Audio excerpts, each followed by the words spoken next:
Percentage থেকে বাংলাদেশের চাকরিতে যে প্রশ্নগুলো হয় তার মধ্যে 10টা টাইপকে আমরা ক্লাসিফাইড করেছি। আমার বিশ্বাস এর বাইরে আর কোনো ক্লাসিফিকেশন কেউ দেখাতে পারবে বলে আমার মনে হয় না। আমার দীর্ঘ 12 বছর যেহেতু পড়াচ্ছি তোমাদের, সো টাইপ 9 এর বৈশিষ্ট্যটা এমন: বাজারে মূল্য কমে যাওয়ার কারণে নিঃসন্দেহে বাজারে দাম কমে গেলে আমাদের কিছু টাকা সেভ হয়ে যায়, এবং যে টাকা সেভ হয় সেটা দিয়ে আমরা কিন্তু অতিরিক্ত দ্রব্য ক্রয় করতে পারি, এবং সেই অতিরিক্ত দ্রব্য ক্রয়ের মূল্যের উপর ভিত্তি করে বর্তমান বাজার মূল্য নির্ধারণ। বিষয়টা কেমন? সাপোজ আমি হাদিউজ্জামানের কাছে 10,000 টাকা দিয়ে বললাম, তুমি আমার জন্য 2 কুইন্টাল বা 1 কুইন্টাল চাল কিনে আনবে, 10,000 টাকা, 1 কুইন্টাল চাল। কিন্তু হঠাৎ করে সে বাজারে যেয়ে দেখছে এখন আর 1 কুইন্টাল চালের দাম 10,000 টাকা না, 10% দাম কমে গেছে। আমি তাকে বাজার করতে দিয়েছি 10,000 টাকা, 1 কুইন্টাল চাল কেনার শর্ত দিয়েছিলাম। কে বলতে পারে 1 কুইন্টালে কত কেজি? আজকের জেনারেশন 1 মনে কত কেজি এটা জানে কিনা আমার সন্দেহ হয়। 1 কুইন্টালে কত কেজি হয়? 100 কেজি স্যার। 100 কেজিতে 1 কুইন্টাল। এক 100। মনে কত কেজি হাদিউজ্জামান? 100 কেজি, 1 মনে 40 কেজি 40 কেজি, স্যার। ঠিক আছে। সো 1 কুইন্টালে চালে, এই যে 100 কেজি চাল আমি তোমাকে কিনতে দিয়েছি, টাকা দিয়েছি তোমার কাছে আমি 10,000, আমি বলে দিয়েছি 1 কুইন্টাল চাল কিনে আনবে। কিন্তু প্রত্যেক মানে 1 কুইন্টাল, দুঃখিত, চালের পরিমাণ যে অঙ্ক এখানে পরীক্ষায় পড়বে সেখানে কতটুকু চাল কিনতে বলা হয়েছে সেই প্রসঙ্গটা এখানে লেখা থাকে না। কতটুকু চাল বেশি পাওয়া যায় সেই প্রসঙ্গটা লেখা থাকে। আমি আবার বলছি, 10,000 টাকা দিয়ে আমি হাদিউজ্জামানকে একটা নির্দিষ্ট পরিমাণ চাল কিনতে বলেছি, কিন্তু কতটুকু সেটা লেখা নেই। কিন্তু সে বাজারে যেয়ে দেখছে আমি যে দাম তাকে বলে দিয়েছি তার থেকে বাজারে 10% দাম কমে গেছে, সেটা আমি জানি না, সে বাজারে যে খোঁজ নিয়ে জানতে পারলো। তখন সে পকেট থেকে মোবাইল বের করে 10% করে দেখে 1,000 টাকা। ইচ্ছা করলে সে 1,000 টাকা নিজে নিয়ে নিতে পারত, এবং আমি যে চাল কিনে আনতে বলেছি সেই পরিমাণ চাল কিনে সে বাসায় আসতে পারত। কিন্তু তার মনে হয়েছে যে না, সেই কাজটা করবে না। যে টাকা সেভ হয়েছে সে টাকা দিয়ে সে আরো চাল কিনে আনবে, এবং হাদিউজ্জামান বলছে সে এই 10% দাম কমে যাওয়ার কারণে আরো 50 কেজি চাল বেশি কিনতে সে সক্ষম হয়েছে। 50 কেজি, তাহলে 1 কেজি চালের বর্তমান দাম কত? এবার আমরা শুধু এতটুকু বুঝতে পারলাম যে 1,000 টাকা তার অতিরিক্ত সেভ হয়েছিল, সেই টাকা দিয়ে সে 50 কেজি চাল কিনেছে। তার মানে এক এক কেজি চালের দাম পড়তেছে মাত্র 20 টাকা করে। এবারে বিষয়টাকে আমি অঙ্কের মাধ্যমে উপস্থাপন করি, অনেকে হয়তো বা শুনে ভালো বুঝতে পারে না, অনলাইন তো। তো এখানে আসো দেখো, তাহলে টাইটেলটার নাম হলো বাজারে মূল্য কমে যাওয়ার কারণে যে টাকাটা সেভ হয় তা দিয়ে যে অতিরিক্ত দ্রব্য ক্রয় করা হয় সেটাকে ভিত্তি ধরে বর্তমান বাজার মূল্য নির্ধারণ। আমি শুরুতেই আমরা যে কোশ্চেনটা সলিউশন করব সেটি হলো কোশ্চেন নাম্বার 94, 98, কিন্তু 98 এর কথা আমি বলছি। দুটো ধাপে এই অঙ্কগুলো সমাধান করা যাবে। একটা স্টেপ, সবসময় মনে রাখবে দুটো ধাপ। স্টেপ 1, কত টাকা সেভ হয়? অঙ্ক পড়ে বলো দেখি। বিথি বাজার করতে নিয়ে গেছে কত টাকা সে?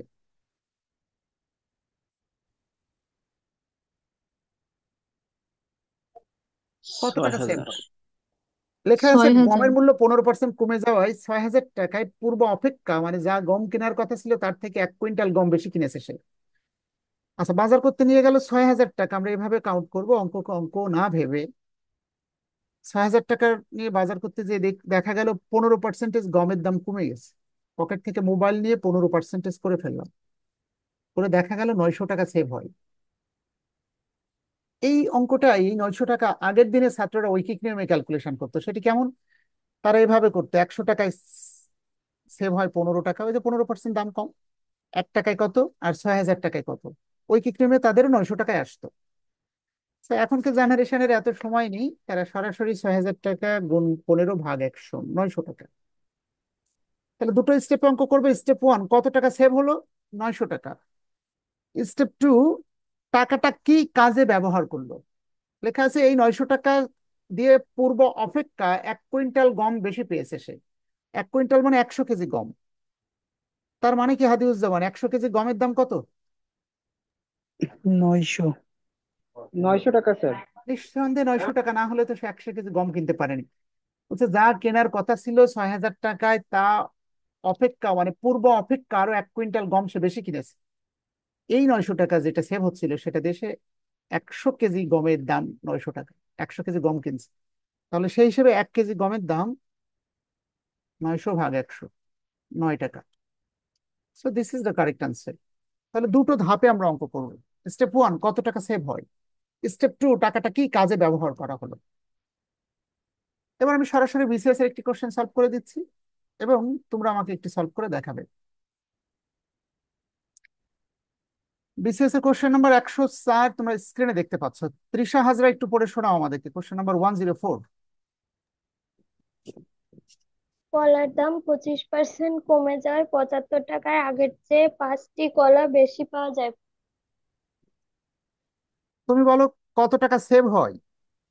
এটা জানার জন্য জানতে হবে কত টাকা নিয়ে বাজার করতে গেলাম। কত টাকা নিয়ে বাজারে গেছে সে কলা কিনতে?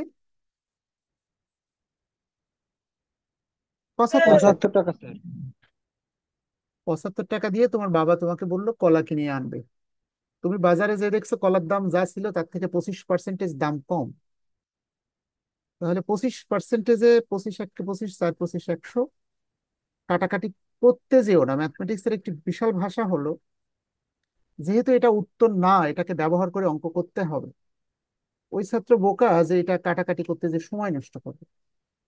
তাহলে টাকা সেভ হয়েছে কত টাকা? 75/60 টাকা সেভ হয়েছে। এই টাকা দিয়ে যে কলা কেনার কথা ছিল তার থেকে কতটা কলা বেশি কিনে আনছো তুমি?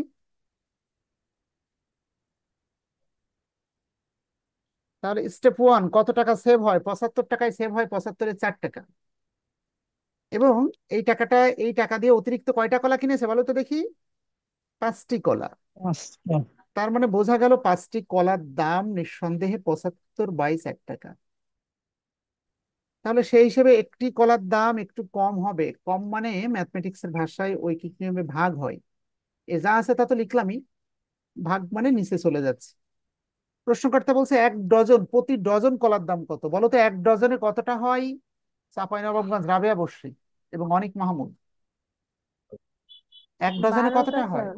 12টা। এক হালিতে কতটা 12টা। হয়? 4টা। 4টা। মনে করো একটা। তোমার দাদি তোমাকে 1 পণ পান কিনতে দিল, 1 পণ পানে কয়টা পান হবে? 80টা। এটা কিন্তু সব ছাত্র পারে না আমার বিশ্বাস। হ্যাঁ, কারণ এখনকার জেনারেশন দাদিকে সময়ও দেয় না। দাদি পান তো কিনে দেওয়া পরের কথা, দাদা দাদির সাথে কথাই বলেন। দেখো, তাহলে 5টি স্যার কলার আমাদের দাম তো এত টাকা। দাদুই নেই। হ্যাঁ হ্যাঁ, বেশিরভাগ নেই, এটা একটা কারণ। আবার জেনারেশনের গ্যাপ, সম্পর্কের বিচ্ছিন্নতা একটি অন্যতম কারণ। দেখো 5টি কলার দাম এত টাকা, একটার দাম এত টাকা, তাহলে 12টির দাম কত টাকা? 12টির দাম একটু বেশি, বেশি মানে গুণ। 5 একে 5, 5 15 75, 4 একে 4, 3 এ 4 12, 3 15 45 টাকা। তাহলে 1 ডজন কলার বর্তমান বাজার মূল্য 45 টাকা। এই প্রশ্নটা পড়েছিল কত বিসিএস দেখছো? 35তম বিসিএস এর কোশ্চেন, এই যে 104। সো তাহলে টাইপ 9 এর সকল অঙ্ক করার জন্য একটাই পরামর্শ থাকছে, দুটো ধাপে অঙ্কটা করবে। দুটো ধাপ, জাস্ট কত টাকা নিয়ে তুমি বাজার করতে গেলে আর কত টাকা দাম কমে যাওয়ার কারণে সেভ হলো। 2 নাম্বার ধাপে এই টাকাটা তুমি কি কাজে ব্যবহার করলে যা প্রশ্নে লেখা আছে। তুমি কি অতিরিক্ত 5টা কলা কিনছো, নাকি 15 কেজি চা পাতা কিনেছো, নাকি 1 কুইন্টাল 100 কেজি গম কিনলে, নাকি 100 কেজি চাল কিনলে? অবশ্যই স্পষ্ট করে প্রশ্নে লেখা আছে। পারবো তো আমরা, নাকি হাদিউজ্জামান, নাকি আরো দেখাবো কোনটা? জি স্যার, পারবো স্যার। একটু পরে আমি প্র্যাকটিসে নিব তোমাদেরকে, আমি নিজে অঙ্ক ক্রিয়েট করে দিব, তোমাদেরকে সমাধান করে দেখাতে হবে। তবে তার আগে আমি টাইপ 10টা বেসিকটা শিখিয়ে নিচ্ছি।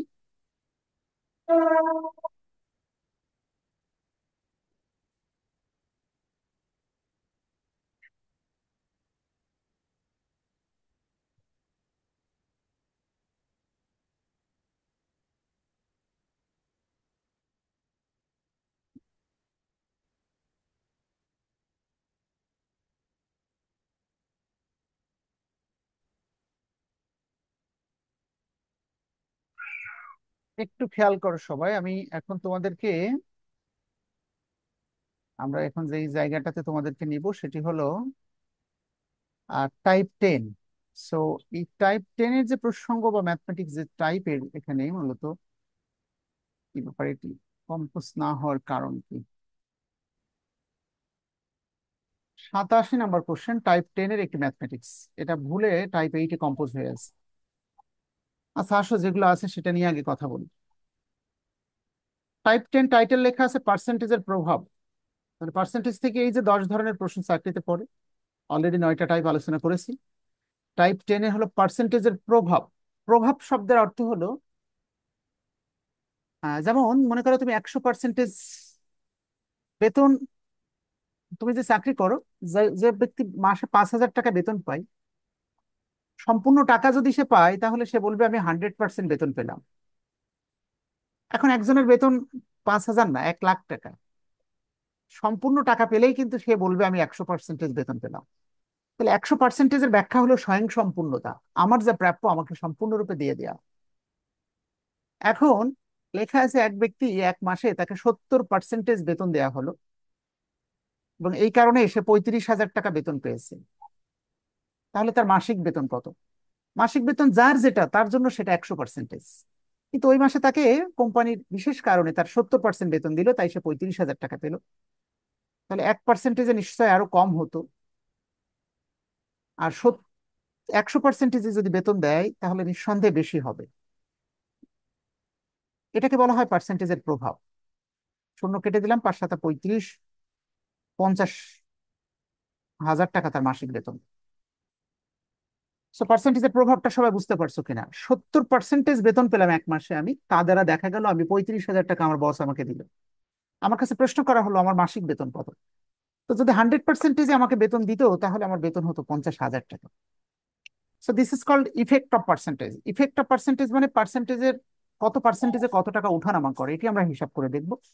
এবং ঐকিক নিয়ম না করে আমি যে পদ্ধতিতে করাচ্ছি, নিঃসন্দেহে এটি এই অঙ্কগুলো করার জন্য সব থেকে বেস্ট স্ট্র্যাটেজি। শুরুতে 105 নম্বর কোশ্চেন সলিউশন করবো। একটু পড়ে শোনাক দেখি আমাকে, কারা কারা ক্লাস যারা আসো তারা পড়ো। মহিউদ্দিন হাদিজ্জামান সাহেব পড়ো। তার জি স্যার। মহিউদ্দিন সাহেব তার সম্পদের 12% স্ত্রীকে এবং 20% ছেলেকে এবং অবশিষ্ট আট বলো, হাজার 8,61,000 টাকা মেয়েকে দিলেন। তার সমুদায় সম্পদ কত? বলো তো তার সমুদায় সম্পত্তি স্ত্রীকে যত দিছে টাকাই বারো হোক, পার্সেন্ট সেটা কত পার্সেন্টেজ টোয়েন্টি আছে সেটা পার্সেন্ট বলো। ছেলেকে। তার মোট সম্পত্তি কত পার্সেন্টেজ? সে কত পার্সেন্ট মোট সম্পত্তি সেটা বলিনি, কিন্তু এখানে দেওয়া হচ্ছে যে 100%। 12% স্ত্রীকে, টোয়েন্টি দেখো, পার্সেন্ট দিছে হচ্ছে আমি ছেলেকে, সব আবারও মিলে বলি, এক। যে ব্যক্তির 1 বিঘা জমি আছে তার জন্য সেটা 100%। তো মহিউদ্দিন সাহেবের সম্পত্তি 100%-এর বেশি কারোর থাকবে না, এটা মনে রাখতে হবে। ও আচ্ছা তো আচ্ছা। তার মোট জি সম্পত্তি স্যার। 100%। 10 নম্বরের পরীক্ষাও যদি আমি তোমাদের নেই, ওইটাই 100%। আবার যখন আমি বলবো 100 নম্বরের পরীক্ষা নেবো, ওইটা তখন 100%। মানে প্রত্যেকটা বিষয়ের স্বয়ং সম্পূর্ণতার অর্থ হলো 100%। যাই হোক, মহিনুদ্দিন সাহেবের মোট সম্পত্তি 100%। এই সম্পত্তি থেকে সে দেখো 100% থেকে কি করেছে, বাকি আছে কতটুকু আমরা একটু হিসাব করি। 100% থেকে তার স্ত্রীকে দিয়েছে 12%, এবং তার মেয়েকে ছেলেকে দিল 20%। এখনো তার সম্পত্তি আছে 32, চলে গেল 68%। প্রশ্ন স্পষ্ট করে লেখা আছে এই অবশিষ্ট 68% পুরাটাই তার মেয়েকে দিয়ে দিয়েছে, এবং এর ফলে তার মেয়ে কত টাকা পেল? 8,16,000। প্রশ্নকর্তা লিখেছে 68% মেয়েকে দিল, আর এটার অর্থ প্রশ্নে স্পষ্ট করে বলা আছে 8,16,000। আমাদের দৃষ্টিতে তার মোট সম্পত্তি 100%, 32% স্ত্রী আর ছেলেকে দিলেও মেয়ের জন্য বরাদ্দ আছে 68। স্পষ্ট করে লেখা এই অবশিষ্ট 68% মানে 8,16,000 টাকা তার মেয়েকে দেওয়া হয়েছে। তাহলে 68% যদি 8,16,000 হয় তাহলে 1%-এ কত? আর তার 70। সমুদায় সম্পত্তি, তার 100% মোট সম্পত্তি, তখন তার মোট সম্পত্তি কত ছিল? গুণ 100/68। মনে রাখবে যে প্রশ্ন পরীক্ষায় দেওয়া আছে তা কাটাকাটি করা যাবে বিধায় দেওয়া আছে। অনুমান করছি 68-র সাথে এটা তো কাটাকাটি যাবেই। 68 1 × 68, ঠিক আছে। 69 70, হাতে থাকে এখনো 10 আর 3 13, অর্থাৎ 136। 8 × 2 = 16, 68 2 × 136। সো এখানে 12 আর এখনো 3টে শূন্য আছে, 1200 আর ওই 2টা শূন্য, 12,000 প্লাস আরো দুটো শূন্য, 12 লাখ টাকা তার সমুদয় সম্পত্তি। এখন সাম অফ ইউ, এই নামটা হয়তো বা গুণে বা ক্যালকুলেশনে মে নট বি এক্সপার্ট, এটা তো অবশ্যই সময় লাগবে এবং ট্রায়াল দিতে হবে। So this is called effect of percentage. এবং ইফেক্ট অফ পার্সেন্টেজের একটি প্রশ্ন উপরে আমাদের থেকে গেল, সেটা আমি একটু করে দিচ্ছি। 87 নম্বর কোশ্চেন যেটি তোমরা দেখতে পাচ্ছ, 87। এটা কিন্তু ভেন চিত্রের অঙ্ক না, আমি যখন ভেন চিত্র করালাম তখন এটা বাদ দিয়ে রেখেছিলাম, তোমরা অনেকে খেয়াল করেছো কিনা। 87 নম্বর কেটে দিয়েছিলাম। একটু পড়ে শোনাও তো একজন দেখি আমাকে। তনুশ্রী পড়ো 87 নম্বর।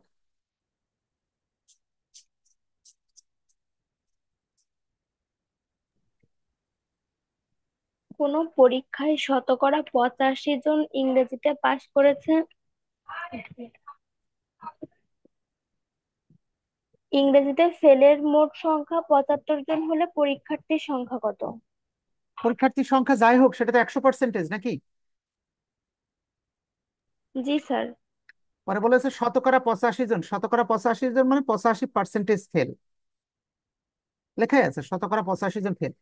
আবার ফেলের সংখ্যাও লেখা আছে 75 জন, লেখা আছে না? শর্ত মতে প্রশ্নকর্তা বলছে 85% ফেল, আবার এটা সমান সমান যে 75 জন সেটিও লেখা আছে। তাহলে 1% সমান সমান কত? আর মোট ছাত্র 100%, দুঃখিত, পাশ করেছে 85%, তাহলে ফেল তো 15%। স্যার ওটা তো ফেল না, 85 জন পাশ করেছে, তো পাশ যদি, এটা আমাদের বুঝে নিতে হবে হাদিউজ্জামান, 85% যদি স্কুলে পাশ করা স্টুডেন্ট হয়, ফেল করা পার্সেন্টেজ কত? 15%। স্যার 15%। শর্ত মতে এই 15% মানে প্রশ্নে লেখা আছে 75 জন ফেল, তাহলে 1%-এ কত? 75/15। আর মোট শিক্ষার্থী 100%-এ কত? 75 × 100/15। আশা করব আমাকে স্ট্র্যাটেজি, এই যে নিয়মে আমি করাচ্ছি, চেষ্টা করবে এভাবে ফলো করে অঙ্কগুলো করা যায় কিনা। মোট শিক্ষার্থী ছিল 500 জন। সো 85, শতকরা 85 মানে 85% পাস, বুঝে নিতে হবে বাকি 15% ফেল। আর এই 15% মানে 75 জন লেখা আছে স্পষ্ট করে, ফেলের সংখ্যা 75 জন। সেভাবে তোমাদের টাইপ 10-এর অঙ্কগুলো বাসায় একটু দেখতে হবে। সময় যদি থাকতো অনেক আরো সুন্দর করে সবগুলো দেখাতে পারতাম, সময় স্বল্পতার কারণে সবগুলো দেখাতে পারলাম না। তবে এরপরে কিছু অঙ্ক আছে এখানে যেগুলো বিবিধ অঙ্ক, সত্যি মেন্টাল অ্যাবিলিটি, এবং এগুলো তোমাদের মেরিট টেস্ট হবে। তোমরা এক্সেল শিট দেখে আগে ট্রায়াল দাও, যেটি না পারবে তার জন্য তো নিঃসন্দেহে আমি আছি, তাই না? সো